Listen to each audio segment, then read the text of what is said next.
গ্রীষ্মকালের দুপুরে গ্রামের চৌমাথাতে কিছু কৃষক বসেছিল। তাদের সবার চেহারায় চিন্তা আর ক্লান্তি ছিল। জমিদারের গুন্ডারা গ্রামেই ঘুরছিল। অশোক একটা কোণায় নিজের স্ত্রী লীলার সাথে কথা বলছিল। লীলা, এই ভৈরব সিং আমাদের প্রাণ নিয়ে নেবে। জমি কেড়ে নিয়ে করবেটা কি? যখন জমিতে কিছু ফলন ফলবে না, তাহলে লোভ কি কাজে দেবে? অশোক, রাগে কিচ্ছুই হবে না। আমাদেরকে জমিন বাঁচানোর জন্য অন্য কোনো উপায় খুঁজতে হবে।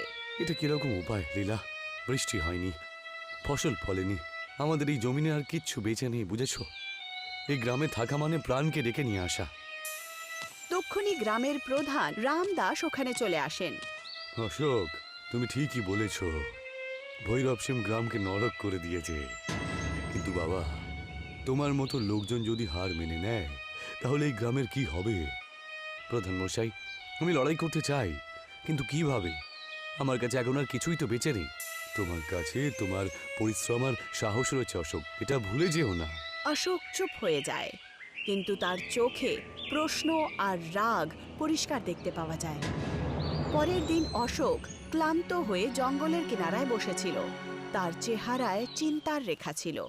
হঠাৎ করে সে গাছের পেছন থেকে কারোর হাঁটার আওয়াজ শুনতে পায়। একজন বয়স্ক ব্যক্তি লাকড়ির লাঠি নিয়ে আস্তে আস্তে অশোকের কাছে আসে। কি হয়েছে বাবা, কি ভাবছো? আপনি কে? আর এই নিরিবিলি জায়গায় কি করছেন আপনি? আমি একজন ভবঘুরে, কিন্তু তোমার থেকে বেশি হারিয়ে যাইনি বটে। মনে হচ্ছে তুমি তোমার জীবন থেকে হার মেনে নিয়েছো। আরে হারে তো সেই, যার কাছে কিছু থাকেই না। আমার জমি নষ্ট হয়ে গেছে, আমার পরিবার না খেয়ে রয়েছে, আর জমিদার আমার সব কিছু কেড়ে নিয়েছে, তাই না? তাহলে হেরে যাওয়াইটা একমাত্র পথ। আরে যে হেরে যায় সে নয়, যে লড়ে সেই পৃথিবী বদলায়। তুমি কৃষক, আর কৃষকের হাতে পৃথিবী পাল্টে দেবার ক্ষমতা রয়েছে। হ্যাঁ, ক্ষমতা? আমার জমি শুকনো, ওতে আর কোনো ক্ষমতা নেই। তাহলে তার ক্ষমতা আমি দেব। এই নাও, এই 3টে বীজ নাও, নিজের জমিতে গিয়ে পুঁতে দাও। আর মনে রেখো, যেটা ফলবে সেটা তোমার ভাগ্য পাল্টে ফেলবে। বয়স্ক লোকটা 3টে ছোট্ট ছোট্ট বীজ অশোককে দিয়ে দেয়। এই বীজটাতে কি হবে? এটা কোনো জাদু নাকি? জাদু আর পরিশ্রমের পার্থক্য তুমি বুঝতে পারবে না, বুঝেছো? কিন্তু মনে রেখো, যেটা ঝলমল করে সেটাকে সামনে রাখাটা কিন্তু অতটা সহজ নয়।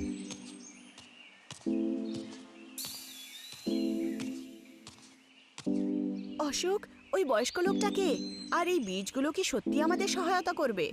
আমি তো জানি না লীলা, কিন্তু এই বীজগুলোকে পুঁতে কোনো ক্ষতি তো হবে না। হয়তো এ আমাদের শেষ একটা সুযোগ। যদি তুমি ওনার উপরে ভরসা করো, তাহলে আমিও করি। আমাদের পরিশ্রম আর প্রার্থনা দ্বারা চমৎকার হতেই পারে। অশোক আর লীলা বীজ পুঁতে দেয় আর একে অপরকে দেখে। তাদের চেহারায় আশা আর ভয়ের মিশ্রণ ছিল। এখন আমাদের অপেক্ষা করতে হবে। এই বীজ কি করে সেটা আগামী দিনেই জানা যাবে। দুজনই নিজের বাড়িতে ফিরে যায়। সকালবেলা অশোক আর লীলা ক্ষেতের রাস্তায় হাঁটতে শুরু করে। যেই মাত্র তারা ক্ষেতে পৌঁছায়, তারা একটা আশ্চর্য রকমের আলো দেখতে পায়। মাটির ভেতর থেকে ছোট্ট ছোট্ট গাছ বেরিয়ে আসে আর খুব আলোকিত ছিল, আর রাত্রের তারার মতো ছিল। অশোক, এই যে এগুলো কি? আমাদের মাটি তো খুব শুকিয়ে গেছিল, তাহলে গাছ কি করে এলো? এটা তো সেই বীজ যে বুড়ো লোকটা আমাকে দিয়েছিল। এটা কোনো সাধারণ গাছ তো মনে হচ্ছে না লীলা, মনে হচ্ছে যেন এটা কোনো আকাশের তারাগুলো দিয়ে জুড়ে রয়েছে। অশোক, এটা তো সত্যি চমৎকার। আমাদের জমিনে আলো এসেছে, এখন আমাদের গ্রামেও হাসি খুশি চলে আসবে। অশোক আর লীলা কিছুক্ষণের জন্য খুশি হয়। কিন্তু লীলা, গ্রামের লোক আর জমিদার এর ব্যাপারে যদি জানতে পারে, তাহলে এই ঝলমল তো আমাদের শেষ করে দিতে পারে। আমাদেরকে সচেত থাকতে হবে অশোক, কিন্তু সত্যি বেশি দিন পর্যন্ত লুকোনো যাবে না। পরের দিন গ্রামের লোকেরা ক্ষেতের কাছে জমা হয়। সবাই চমৎকারী গাছগুলোকে দেখছিল। তাদের চোখে আশ্চর্য আর খুশি ছিল। কিন্তু ভিড়ের মাঝখানে জমিদারের একজন লোক এইসব দেখে। তখন সে দৌড়ে ভৈরব সিং এর কাছে চলে যায়। অশোক দাদা, এই গাছগুলো কোত্থেকে এলো? এই তো মনে হচ্ছে চমৎকারী। বাবা ভাই, এইটা ঈশ্বরের দান আর কি। আমি শুধু পরিশ্রম করেছি আর এটা ফলেছে আর কি। এই গাছ যদি আমাদের জমিতেও হয় তাহলে আমাদের ভাগ্য পাল্টাতে পারে। অশোক, তোমার জমিতে আসার একটা আলো দেখা দিয়েছে, তবে তোমাকে সাবধান থাকতে হবে। জমিদারের কাছে এই খবর পৌঁছলে ও কিন্তু তোমার কাছ থেকে কেড়ে নেবে সব। অশোক কিছু বলতেই যাচ্ছিল, তক্ষুনি দূর থেকে ভৈরব সিং আর তার লোকেরা আসে। ভৈরব সিং নিজের লোকেদের সাথে খেতে পৌঁছায়। তার চেহারায় রাগ আর লোভের মিশ্রণ ছিল। উনি ক্ষেতের চমকদার গাছগুলো দেখেন। তাহলে এই হলো তোমার চমৎকার অশোক। আমার জমির মধ্যে এই জাদু ফলিয়ে তুমি আমার চোখের মধ্যে ধুলে দেওয়ার চেষ্টা করেছো। জমিদার বাবু, এই জমিটা আমার। আমি এটাকে নিজের রক্তে তৈরি করেছি। এই গাছগুলোর আপনার কোনো অধিকার নেই।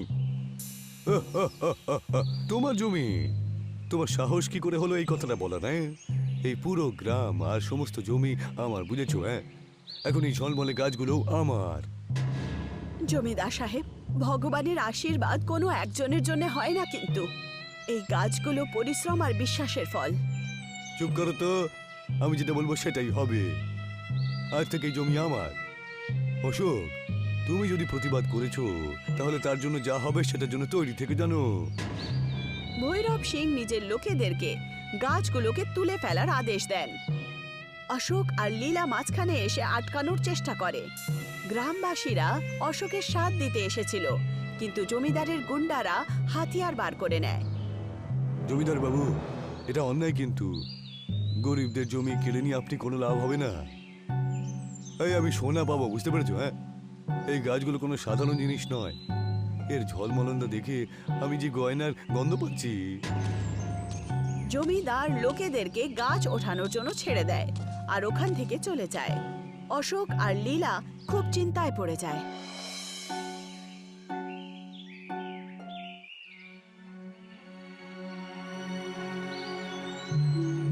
অশোক আর লীলা বাড়ির বাইরেই দাঁড়িয়েছিল।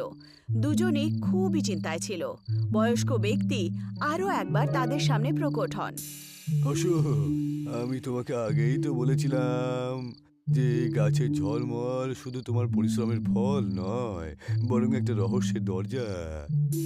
কিরকম রহস্য? এই গাছগুলো নক্ষত্র লোকের দরজা খুলে দেয়।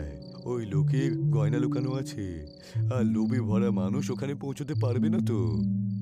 যদি এরকমটা হয় তাহলে জমিদার ওখানেও পৌঁছানোর চেষ্টা করবেন। আমাদের কি করা উচিত? নক্ষত্র লোকের দরজা তোমায় খুলতে হবে, কিন্তু মনে রেখো, যে ওখানে যাবে তাকে তার মনের মধ্যে যে সত্য রয়েছে সেটা সম্মুখীন হতে হবে। অশোক আর লীলা একে অপরের দিকে তাকায়। তাদের চেহারায় ভয় আর সাহস দুটোই ছিল। তারা জানতো যে এখন তাদেরকে জমিদারের সাথে লড়াই করতে হবে। বয়স্ক ব্যক্তি অশোক আর লীলাকে খেতে নিয়ে আসে। গাছের চমক আগের থেকে আরো বেড়ে গেছিল, যেন আকাশে তারা আস্তে আস্তে টিমটিমায়। অশোক, সময় এসে গেছে।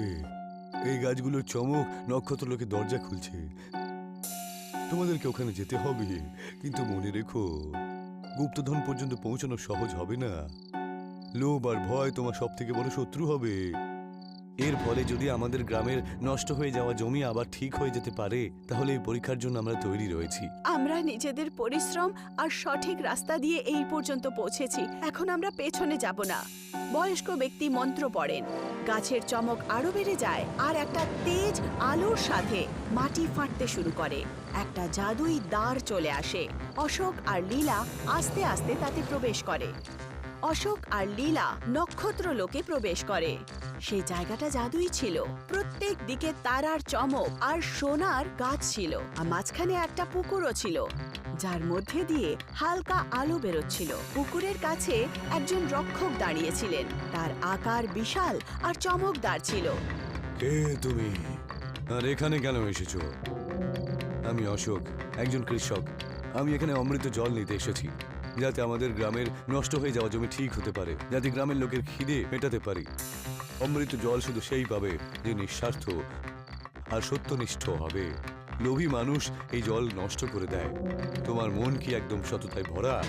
আমরা নিজেদের পরিশ্রম দিয়ে এর চাষ করেছি। আমাদের উদ্দেশ্য শুধু গ্রামকে বাঁচানোর। রক্ষক হাসতে শুরু করে, কিন্তু তক্ষুনি নক্ষত্র লোকে জোরে আওয়াজ আসে। ভৈরব সিং আর তার লোকেরা জাদুই দ্বারের দ্বারা প্রবেশ করেছিল। তাহলে এই হলো সেই গুপ্তধন। অশোক, তুই মূর্খ। এই গুপ্তধন এখন আমার। এগুলো আমি সোনা আর রূপে পরিবর্তন করব। অমৃত জল লোভী মানুষদের জন্য নয়। তুমি যদি এটাকে ছোঁও তাহলে এটা তোমাকে শেষ করে ফেলবে। কেউ আমাকে শেষ করতে পারবে না। আমি আমার শক্তি দিয়ে সবকিছু গ্রহণ করব। ভৈরব সিং পুকুরের দিকে এগিয়ে যায়। যেইমাত্র সে অমৃত জলকে ধরে, পুকুরের জল আগুনে পরিবর্তিত হয়। ভৈরব সিং আর তার লোকেরা চিৎকার করতে করতে মরে যায়। অশোক আর লীলা ভয়ের চোটে সবকিছু দেখে। দেখলে তো, লোভের পরিণাম এরকমই হয়। আমরা দেখেছি আর বুঝতেও পেরেছি, কিন্তু আমাদের উদ্দেশ্য শুধুমাত্র গ্রামের লোকেদের উপকার করার জন্য। আমরা কি অমৃত জল পাবো? তুমি তোমার সততা নিঃস্বার্থতার একটা প্রমাণ দিয়েছো, আর এটা পাওয়ার অধিকার অর্জন করেছো। এই নাও। রক্ষক অশোককে একটা সোনালী কলসিতে অমৃত জল দেয়। অশোক আর লীলা আবার গ্রামে ফিরে আসে। তারা অমৃত জল নিজের জমিতে ছিটিয়ে দেয়। দেখতে দেখতে শুকনো জমিতে গাছ চলে আসে। খেতে ফসল দেখতে পাওয়া যায়। গ্রামের লোকেরা খুশিতে নাচতে শুরু করে। অশোক, তুমি আমাদের আশায় আলো ছড়িয়ে দিয়েছো। এখন এই গ্রাম সমৃদ্ধ হয়ে যাবে। এটা আমাদের পরিশ্রম আর সততার ফল। শুধু নিজের শক্তির উপর ভরসা রাখতে হতো। আর এটাও বোঝার ছিল যে লোভ করলে কিছুই পাওয়া যায় না, কিন্তু পরিশ্রম করলে সবকিছু পাওয়া যায়। গ্রামের লোকেরা অশোক আর লীলাকে ধন্যবাদ জানায়। গ্রামে প্রত্যেকেই খুশি ছিল। অশোক আর লীলা ফসলের কাছে পৌঁছায়। বয়স্ক লোকটা আরো একবার তাদের কাছে আসেন। আপনি কে বাবা, আর আপনি কেন সাহায্য করেছিলেন? অশোক, আমি নক্ষত্র লোকের রক্ষাকর্তা। আমি বহু বছর ধরে এই পৃথিবীতে ভ্রমণ করে বেড়াই, আর লোকজনকে আমি খুঁজে বেড়াই যারা সততা আর নিঃস্বার্থতার সাথে নিজের জমি আর জীবনটাকে সবসময় সুযোগ করে তোলার চেষ্টা করে। আমাদেরকে কেন নির্ণয় করলেন? কারণ আমি তোমাদের পরিশ্রম আর সততাকে দেখতে পেয়েছিলাম। তো তোমাদের মতন মানুষই তো অমৃত আর নক্ষত্র লোকের শক্তি সঠিক ব্যবহার করতে পারে।